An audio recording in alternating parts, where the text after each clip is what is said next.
course. Where's the captain? Everybody that was in charge of running this ship is dead.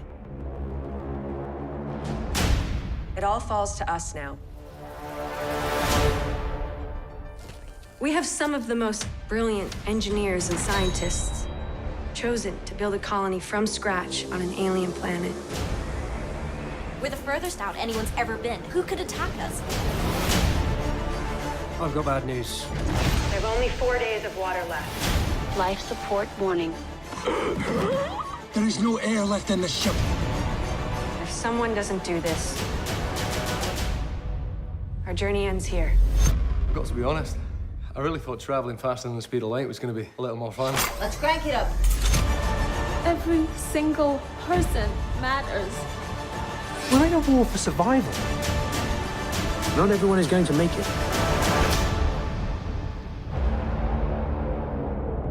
This is Ken with Wormhole Riders News Agency in San Francisco, based in San Francisco. We're here this evening with Mercedes De La Cruz, who you all know as Helena Trust on the hit science fiction series, The Ark, currently airing on Sci-Fi in the United States and CTV Sci-Fi in Canada.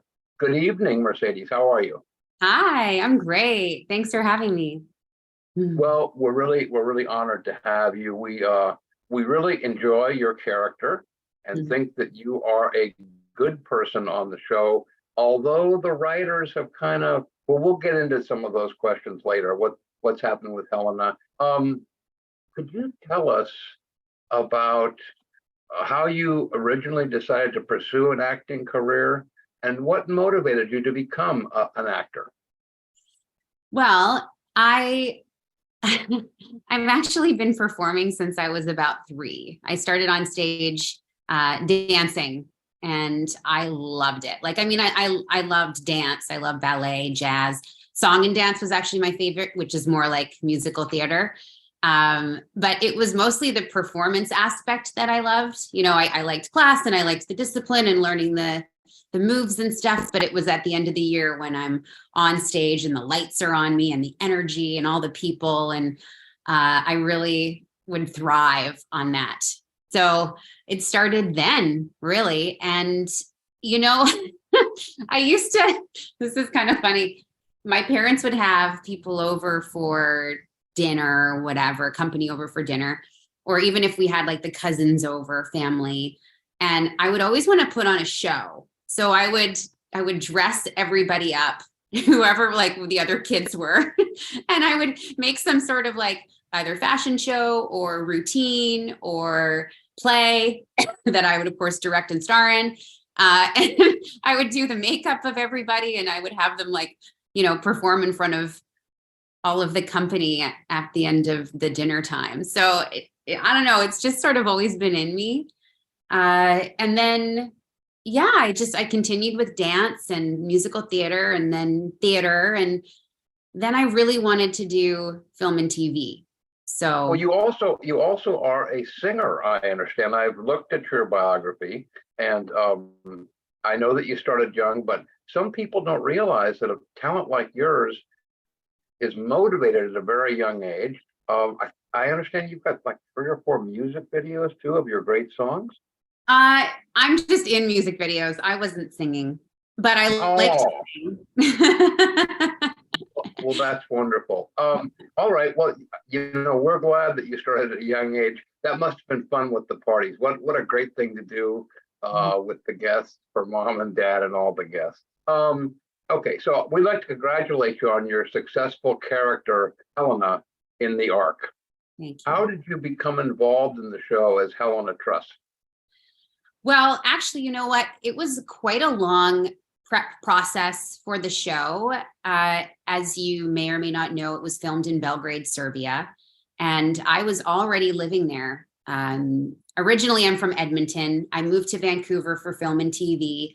And then when the pandemic hit and everything shut down, there really wasn't any work. I moved to Belgrade to be with my partner, Mario Milanovic, who's Serbian, but grew up in Canada. And Serbia interestingly enough, when I moved there, I didn't think I'd be acting. However, during the pandemic in the West and most places, that was all shut down. Like, production was put on hold. In Serbia, they didn't care. So they were still doing productions. They obviously had protocols in place, but they didn't let it impact production like they did here. So I was actually able to work while other people weren't, which was really interesting. And then when the production was being brought to Belgrade, Dean Devlin, who's one of the creators, writers, director, he had already done The Outpost in Serbia. So he knew that they had, some good talent there, but they really needed to find people with a good English accent. That's the thing about Serbs. They have incredible actors there, but it's very challenging for them to do a fluent English, like first language English, like as if they were American. That's really challenging for them. So they did some auditions where they gave us a breakdown for a movie that was already out, that was a sci-fi, and they just wanted to see how we performed and what our accents were like and whatnot. And so that, I think, gave them sort of a short list of people that they thought they could work with. And then the breakdowns came out for Kat and Sharon, and some of the other characters, the other leads. And I auditioned for Kat and Sharon, believe it or not. Certainly, Yeah. And I made it down to, I think it was between Christina and I for Kat, which was kind of interesting. And yeah, they went with Christina, which is great. She's fantastic, plays a really great Kat role. And I guess Dean really wanted to work with me and thought I would be a good Helena, and the rest is history. So, well, Helena is a pivotal character in the entire story arc. Fans, tomorrow night, episode 10, Hoping for Forever, you're going to learn some things that we're going to talk about a little bit, since this interview will not broadcast till after the episode. But Helena is critical to the success of the arc 1, William, Felix, who everybody likes Felix, although he gets into it with you a little bit tomorrow night. But Helena, without Helena, who I look at as a foil, the fans look at you as a foil. In other words, you're kind of a foil for Kelly Fowler, who, well, fans, here you go. Kelly's the real bad gal. Helena is a hero, and she's going to pay the ultimate price. So Helena Trust's character development in the arc has been complex. Do you have a favorite part of the development of your character in the arc?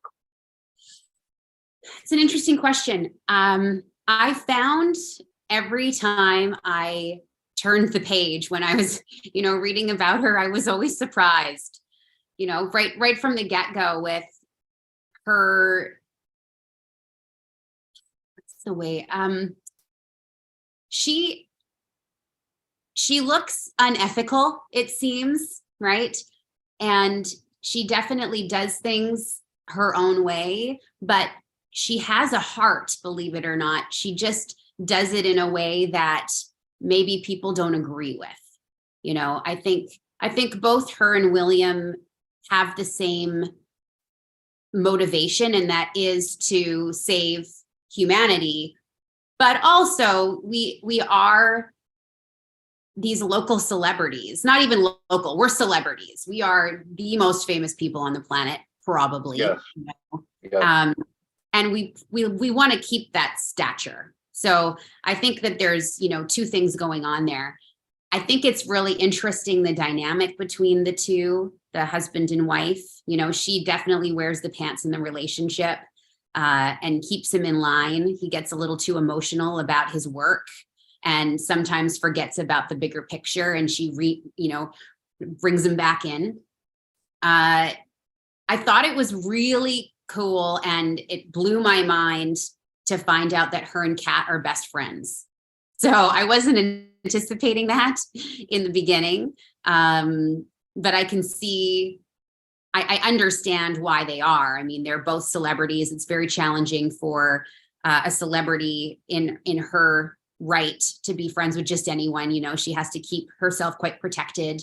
And, you know, they go to, yeah, they have their, oh, my microphone seems to be, is it still working? You're okay.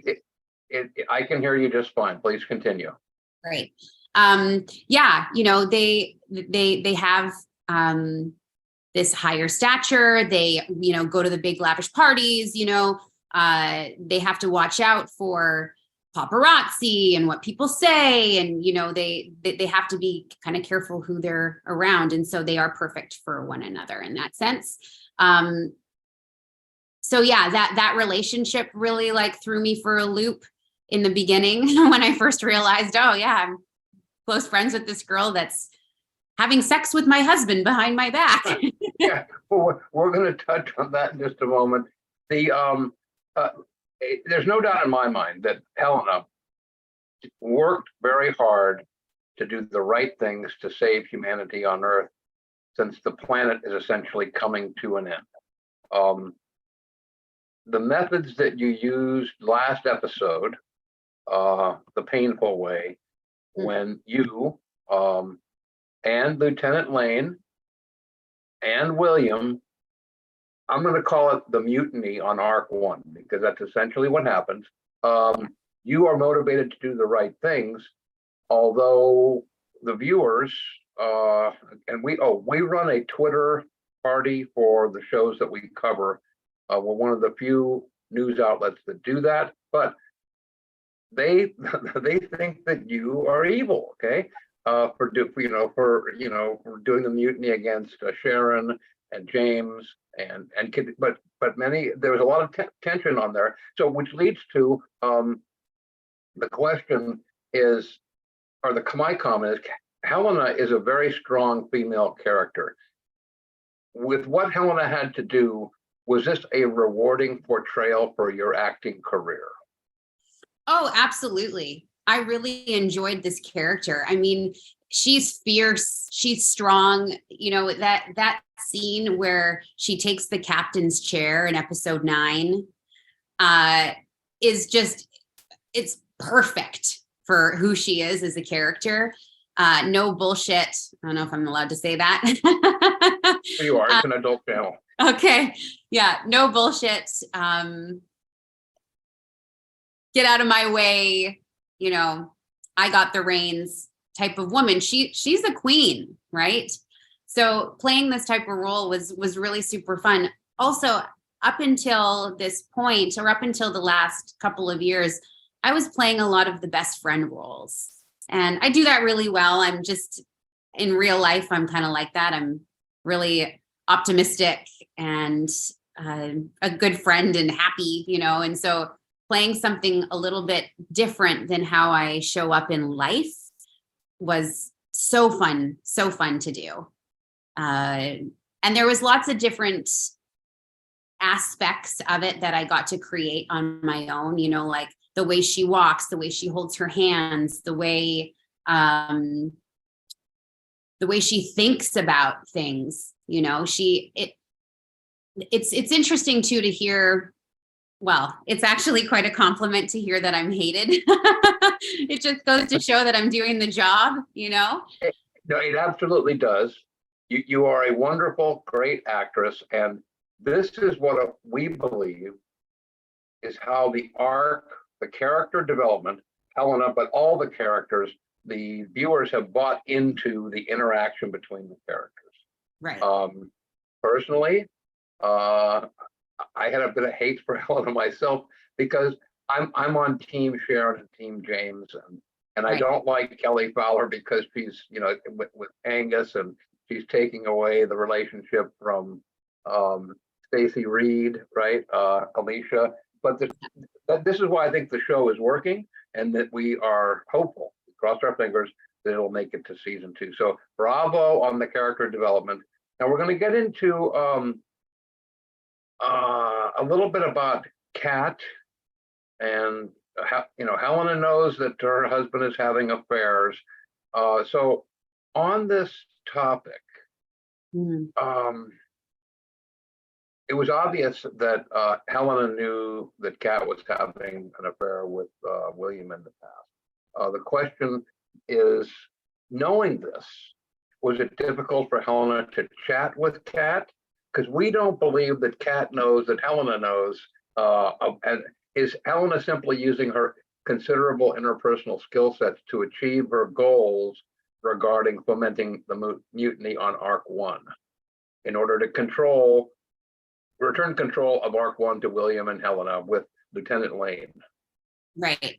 Well, Helena didn't know about Kat and her relationship with her husband until episode 9, until he came into the room and said, "I'm here for my session." And the interaction that they had at that point is what triggered her to believe that there was something going on. She didn't, I don't think that she knew or suspected anything prior to that. She knew about, his infidelity. I mean, he's a rock star. He is and he isn't, he's a rock star in his own right, where, he's this guy that's saving planet Earth, and, we're massive celebrities, right? And so, of course, yes, you've got these women flaunting themselves and throwing themselves at him. And so I see that. However, I never think that it's a potential that he would leave me. Like, there's definitely this dynamic, almost like mother and son in a way. Like he needs me to push him forward. He needs me to keep him together. He can't live without me, and I can't live without him either. We have this bond. So I never suspect that he would ever leave, and I didn't suspect that he was having sex with my best friend. So wow. Having that discussion with her, us sitting in her room and having all of the fruit and chit-chatting and whatnot, like that was just natural and normal for us until he came in, and then it was like, yep, busted. Obvious. It was obvious. I got you. Well, you did very well with the scene and with what's coming up. Well, gosh, we'll hold off on that. Moving on to the next question, and we're going to set this up with a little bit. Okay, we know, because we get to see the screeners, we know that Evelyn Maddox is coming into the forefront in tomorrow night's episode, Hoping for Forever. Mm-hmm. The success that Helena has achieved in getting him, herself, and the genetic library stashed in Ark 1 is nothing less than phenomenal. It was a great bit of writing in the writer's room, and we know that Evelyn Maddox, and to me, Evelyn Maddox is the villain, and of course we find out that Kelly Fowler is daughter, and they're both power hungry, but that Evelyn Maddox, in effect, stole your work, all your wife's work, and all William's work in the hostile corporate takeover. Now, in the assassination attempt on Earth, I'd like to go sideways on that, where Felix takes the shot for you and William. Right. Do you believe that that was Evelyn, or was that just that William and you had enemies on Earth? Right. Well, that's the thing about their celebrity, is they've done a lot of great things, but then also, creating that ozonic shield that went over that continent that then, led to Clampkin's disease. Yes. There's definitely a lot of people that got sick or died, and there's a lot of people that are pissed off. So, we have people that love us for trying to do what we can to save humanity, and then we have people that hate us because we have, these failed attempts, right? And so that's kind of the unfortunate part with my husband is really, and with me. I mean, people look at us like we've done something wrong, but really all we're trying to do is the right thing. And when something didn't work, we pivot. When something doesn't work, we pivot, and that's, I continue to keep my eye on the prize and keep moving my husband in the direction of this joint goal that we have. Where he gets a little bit crazy, when things start to happen, and then there's that hostile takeover and whatnot. He's going mad, and I need to keep him together. So that's why I inject him with. Well, it's not made clear that if Evelyn was behind it or not. When I was watching last week's episode, and you guys were setting up to escape and get the genetic library on Arc One secretly. You have two enemies, people that have hard feelings on Arc One. Felix, who nearly died, and also his family didn't make it, and James, who contracted Clampkin's disease. And for the folks that don't know the mythology of Clampkin's disease, it's a made-up disease that's actually made up from the last name of one of the writers, if you go back and look at this. But so it doesn't matter whether it was Evelyn who was trying to get you guys or it was people that were your enemies. But yeah, we don't I know. thought you were just trying to get, I give Helena kudos for getting that library off Earth, because Evelyn Maddox, look what she did to Arc 3. Look, she killed all those people. And she wanted the damn library, right? And then, of course, and you guys were hidden in the secret room, which Lieutenant Elaine became the recipient of protecting you guys, and then it all came out in the open. So in the tie-in to tomorrow night's episode, we learn that Evelyn Maddox is obsessed with finding the secrets that Helena helped keep away from her and stashed on Arc One. Does the Helena character feel rewarded that she took care of William's secrets and kept them from falling into Evelyn's hands? Yeah, well, I think I don't know if she necessarily in the beginning thought about it staying away from Evelyn. It was more keeping his life work with him and getting him on that ship, getting him to which we were hoping would be Proxima B, and installing him as this leader, where then she gets to be queen, right? There's definitely two things at play there. Like I said before, she wants to save humanity, and also she wants to be the queen. So there was that. And also she loves her husband. It may not be clear in some of the activities she exercises. That's the nicest way of putting it. But it's true. She has the best interest of her husband at heart, really wants to push everything forward, and knows that is his life's work. And, then there's also this idea, and we'll find out maybe in the rest of the season, but what is about this genetic library that is so interesting, Well, we like the way that it was called the Ark. We heard about the series over 18 months ago from the sci-fi people that had internally been greenlit. We know that Dean Devlin thought this up like 2.5 years ago. And your character, Helena, is critical to making the move towards the season 1 conclusion. And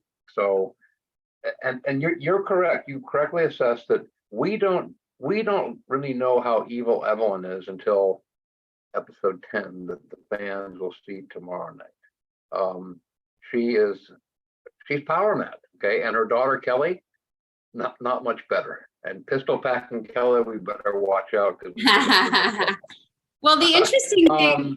The interesting thing about, these characters that we consider to be evil, they don't believe what they're doing is wrong, and it looks unethical to a viewer or whatnot, but they all have reasons behind it, So we see with Kelly, like she just wants the approval of her mother, right? Yes. And with Helena, she really wants to save humanity and herself, and it just looks a little bit odd, or she does some odd things that we might say. And so now the question is, what fuels Evelyn? Because it's probably something deeper as well. Well, and we're about to find out, which leads to, we do have a fan question here, an admirer of your character. This is from a person who sends us questions and interviews upon occasion, always by DM. He's kind of a shy guy. His name is Gene. I was sad, I'm quoting here, I was sad that you were made out to be the bad girl when in fact it seems you are helping William and Felix. Kelly seems to be the real bad person. Do you agree? Right. Well, that does sort of tie into what I was just saying. Yes. I think, you know, these characters, and also this is how it is in real life. You know, we have beliefs that are hindering us from just living a free life. And when these beliefs get in the way and we feel that we have to somehow justify or fix or prove something, then often we end up going about it the wrong way. And so I think that's probably what's happening with these characters. Well, and you and I both know, and the fans will know tomorrow night, that Evelyn is motivated to get something that she believes was stashed wherever Helena and William went. Sure, but why? But why? And that's what we don't know. We won't know until 11 or 12, because tomorrow night is a true turning point, and which brings me to, since I've seen the episode, it brings me to a tear in my eye. Mercedes, what did you think? What do you think of Helena being shot before the conclusion of season 1? Well, I didn't like the idea. For sure. It was actually something that I don't think was predicted in the beginning. Even the executive producer, he had no idea. The director had no idea. We were really doing a lot of putting a lot of effort into building this character out. So then seeing a few episodes in that, you know, she was going to be going through this death was a big shocker for everybody. However, it's kind of perfect in a lot of ways, or in the biggest way, that it gives fuel to William to avenge her death for the rest of the season. So it's not in vain, thank goodness. And it gives an extra added layer to his fight, I guess you could say. Well, I'm sad that Helena is gone, because look, people become invested in a program because of superior acting, writing, character development, and in only 12 episodes, of which I've seen 10, you've done it. Okay, congratulations. I mean, thank you, Mercedes, because we believe in Mercedes. Whether you don't like Mercedes or not only means one thing, that you're a great actress, and we appreciate that. So, well, we're about to find out, and that moves us towards the end of our interview here. In the event that the arc is renewed for a second season and beyond, now we want, as we mentioned to Mr. Devlin at WonderCon this past weekend, 10 days ago, we believe that the arc has legs to go for 5 seasons on Sci-Fi and CTV. I like it. Yeah, and it's going international here very soon in April and May. Would you be willing to reprise your role? This would be like flashbacks of Helena and William's time on Earth, and learn more about what motivated you. Would you be willing to reprise your role? Absolutely. Absolutely. I loved playing Helena Trust. Also, working with Paul Leonard Murray, my husband, him and I got along like 2 little peas in a pod. We had such a good time together. So working with him again would be fantastic. Everyone on the show has been so wonderful too. Meeting all these beautiful actors in Belgrade, Serbia was awesome. And now I'm in Vancouver, and it just so happens that Sharon, who is Christy Burke, and Kelly, who is Samantha Glassner, are both here. So tomorrow we're actually all going to sit together and watch episode 10 as it airs.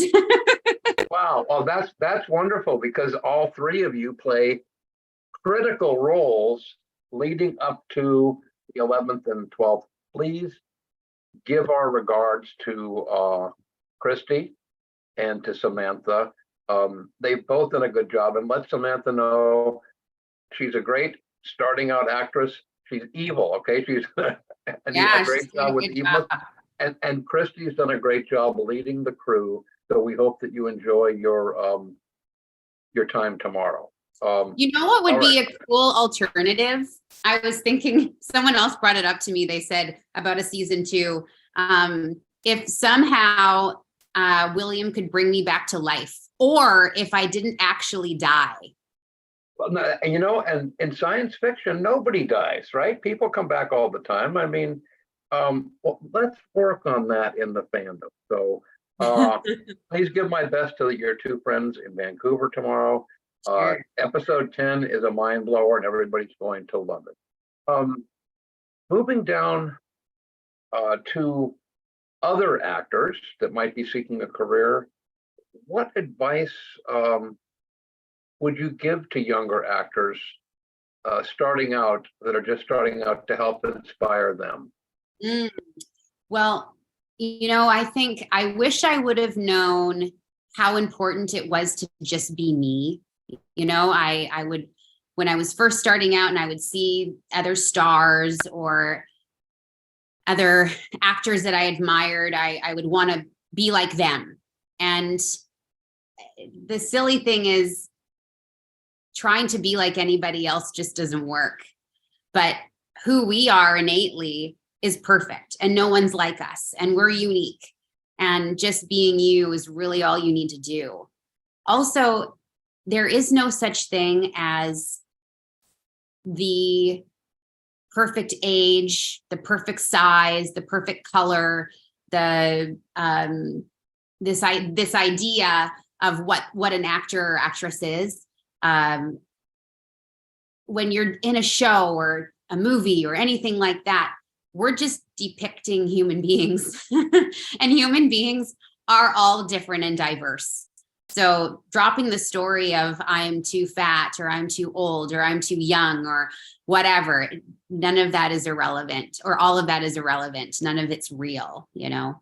I say just work hard. I'm constantly training and trying to sharpen my skills, and I have a massive toolbox of different techniques, and not every single one works every time, and you're always going to be learning something new. And every time you do a new show, it's like being in school, you know, it's constantly evolving and moving and changing, and you're never done, never done learning, and it's never too late to start.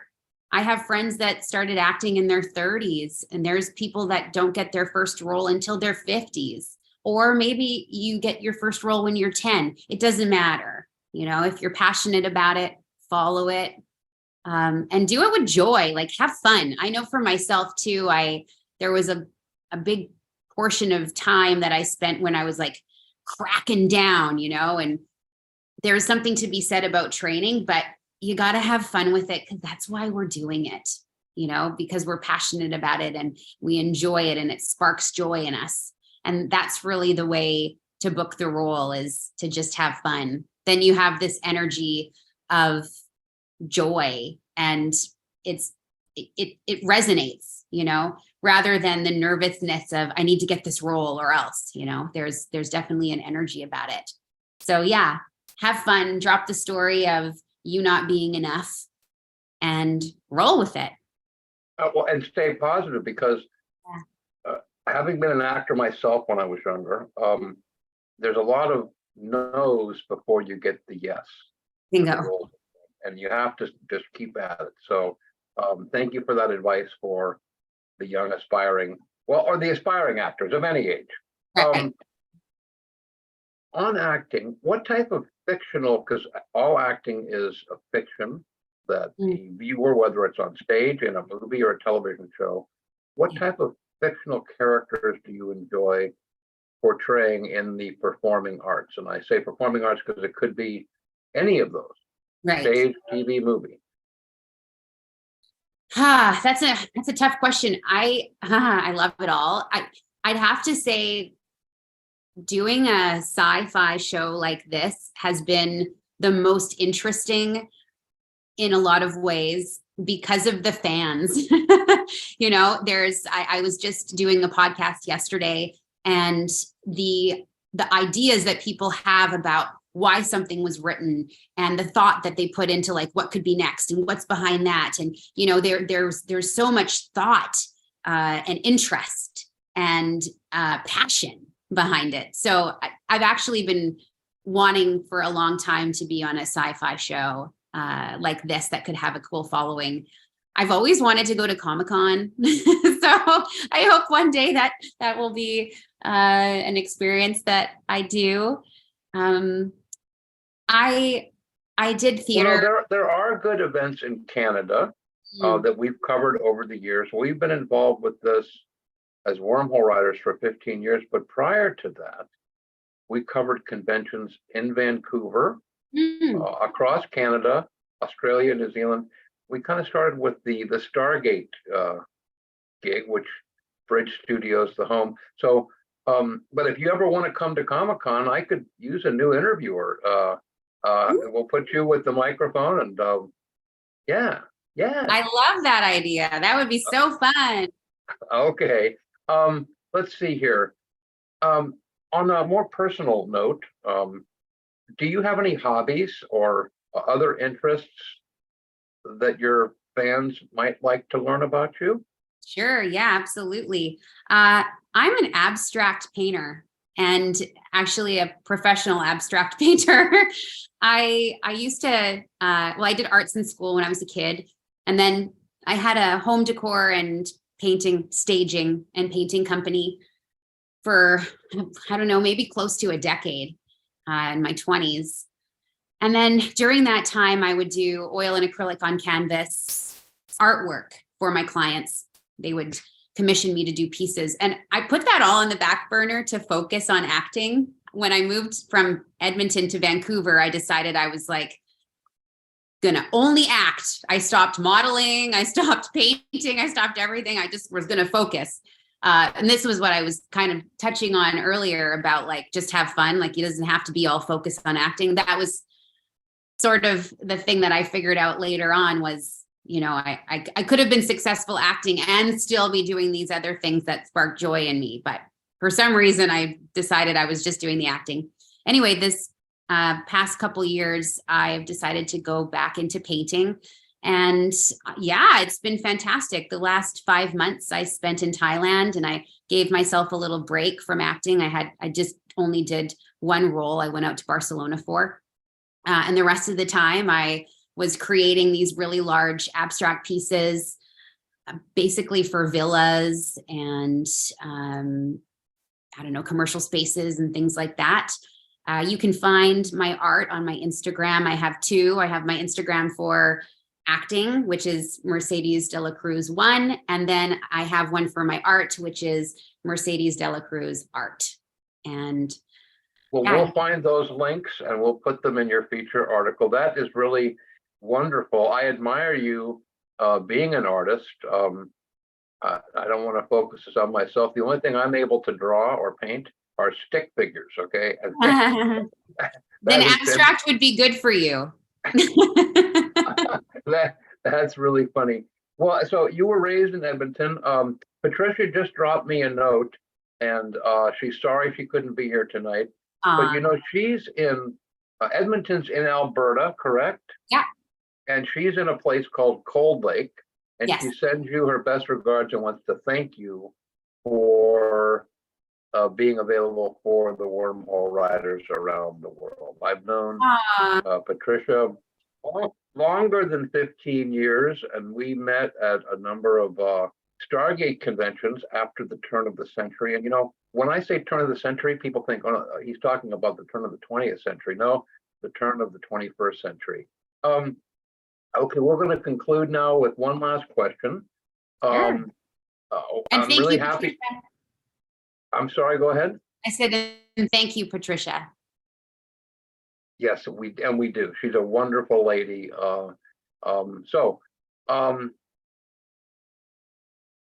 I'm really happy to hear that you're back into your artwork. That's fabulous. What's next for your entertainment career, Mercedes? Is there anything that you're at liberty to discuss with your fans? Absolutely. I have a movie coming out Memorial Day weekend in May. It's a comedy called The Machine. And if I'm not sure if you're aware of this movie at all, but Bert Kreischer, who is an American stand-up comedian, he has a stand-up routine that basically broke the internet. One is one of the most downloaded or searched stand-up routines, and it's called The Machine, and it's based on a story that he tells about going to Russia with an exchange program and his trials and tribulations while he's there. I play his teacher, and yeah, it's a funny movie. I think it's going to be a big hit. Legendary The Machine. The Machine, The yeah, Machine. Legendary Pictures production. Yeah, and we've been waiting a long time for the release of this because it's based in Russia. And when there was supposed to be the release is when the war started happening with Russia. So Warner Brothers put a hold on it. But just recently, Kreischer had leaked the trailer on the Joe Rogan show. So we got a big response, and now it's coming out. Is it on YouTube yet? Yes, Yes. The trailer?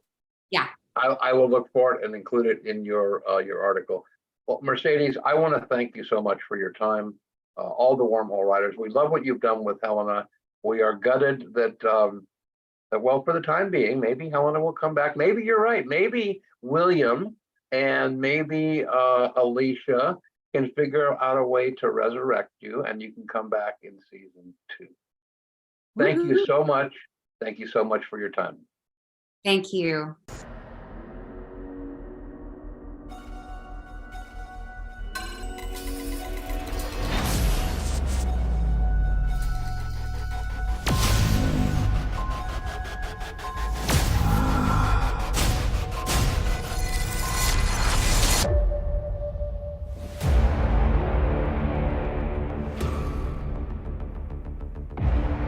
No one told us what happened to the ship. Whatever happened, it knocked us off course. Where's the captain? Everybody that was in charge of running this ship is dead. It all falls to us now.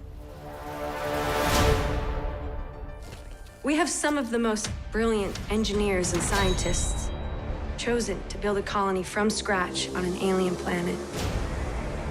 We're the furthest out anyone's ever been. Who could attack us? I've got bad news. There's only 4 days of water left. Life support warning. There is no air left in the ship. If someone doesn't do this, our journey ends here. I've got to be honest, I really thought traveling faster than the speed of light was going to be a little more fun. Let's crank it up. Every single person matters. We're in a war for survival. Not everyone is going to make it.